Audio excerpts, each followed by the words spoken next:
Heritage ward number 37 से इस वक्त मेरे साथ मौजूद है रवि प्रकाश सैनी, जिन्होंने हमेशा से अपने वार्ड वासियों के लिए कार्य सेवा हो, चाहे कोई भी परेशानी हो, आगे बढ़कर तत्पर हुए हैं और आगे बढ़कर ही अपने वार्ड वासियों की जितनी भी परेशानियां हैं उनको दूर किया है। इनसे हम बातचीत करेंगे और जानेंगे कि कोरोना के काल में इन्होंने किस प्रकार से वार्ड वासियों की सेवा करी है। सर, कोरोना का काल, दूसरी लहर आई, काफ़ी परेशानी वाली रही, भयावह रही, उसके अंदर आपने लोगों को किस प्रकार से जागरूक सतर्क रहने को कहा? हमारे यहाँ कोरोना की जो दूसरी लहर आई उसमें हम पहले से परिपक्व थे, क्योंकि हमने पहली कोरोना की प्रथम लहर देखने के बाद में हम चिकित्सा रूप से और सब परिवारों से जुड़े हुए थे।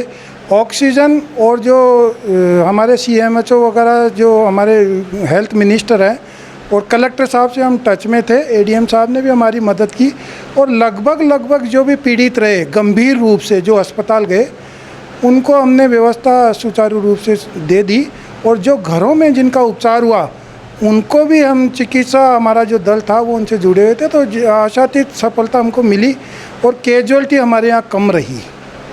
और अब वर्तमान के अंदर लगभग सभी कोरोना फ्री हमारा वार्ड है।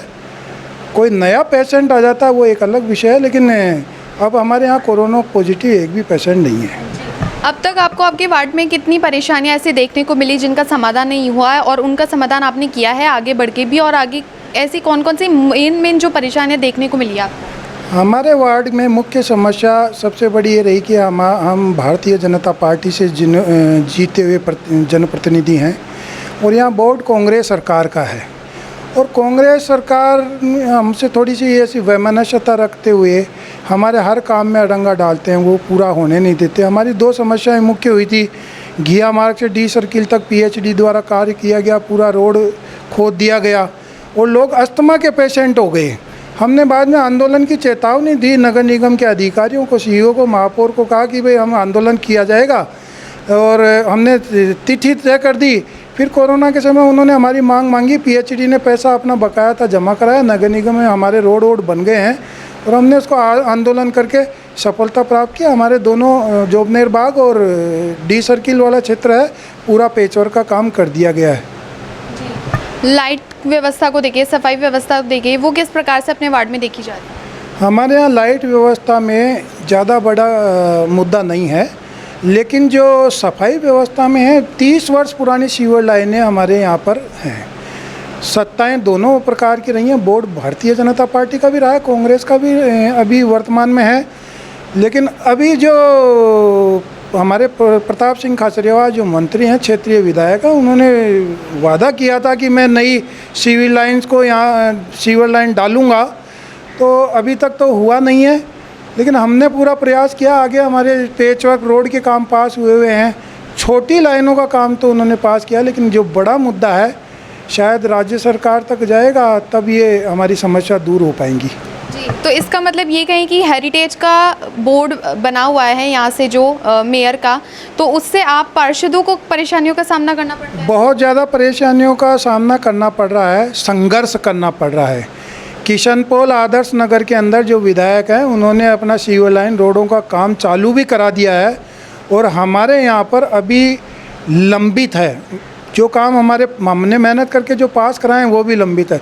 उसके अलावा मेरे क्षेत्र में सबसे बड़ी समस्या है कि जो ये होटल हैं, कुछ अवैध ऐसे होटल हैं जिनमें अनैतिक कार्य होते हैं। अभी मैंने 2 दिन पहले ही एक जन समस्या के लिए मैं पहुंचा मौके के ऊपर, और हमारा जो ब्लू हेवन से एक होटल है उसमें वेश्यावृत्ति भी होती है, शराब का काम रात भर चलता है।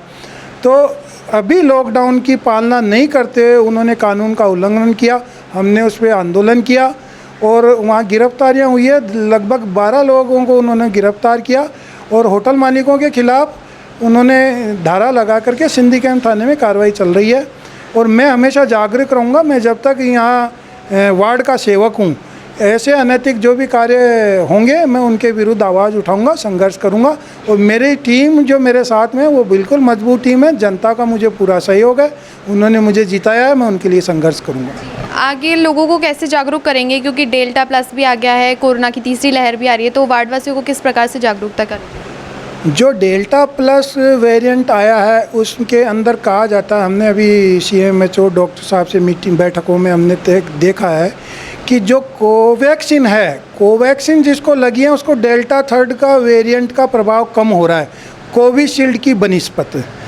तो अधिकतर हमारे यहाँ पर कोविशील्ड वाले जो दो वैक्सीन लगी हैं कोविशील्ड वाले ज़्यादा हैं, लेकिन हम पहला प्रहर और दूसरा प्रहर दोनों से हम इतने तैयार हो गए हैं कि तीसरे वेरिएंट के लिए हम पूरा जनता, मेरे वार्ड की जनता बिल्कुल तैयार है। हर तरह से सोशल डिस्टेंसिंग, व्यापार करने के लिए, खान पान, चिकित्सा व्यवस्था हमने पूरी तैयारी कर रखी है और सब समझदारी से काम लेंगे, उसको हम घरों तक पहुंचने नहीं देंगे। ये थे हमारे साथ वार्ड नंबर 37 से पार्षद रवि प्रकाश सैनी, जिन्होंने बताया कि कोरोना की लहर, तीसरी लहर भी आ रही है, उसके लिए पहले से अपने वार्डवासियों को जागरूक रखेंगे, सतर्कता बरतते रहेंगे और जिस प्रकार से अभी तक वार्डवासियों की सारी परेशानियां दूर करते आए हैं, आगे भी यूं ही तत्पर रहेंगे। वीडियो जर्नलिस्ट अजय के साथ छवि फागना, जयपुर।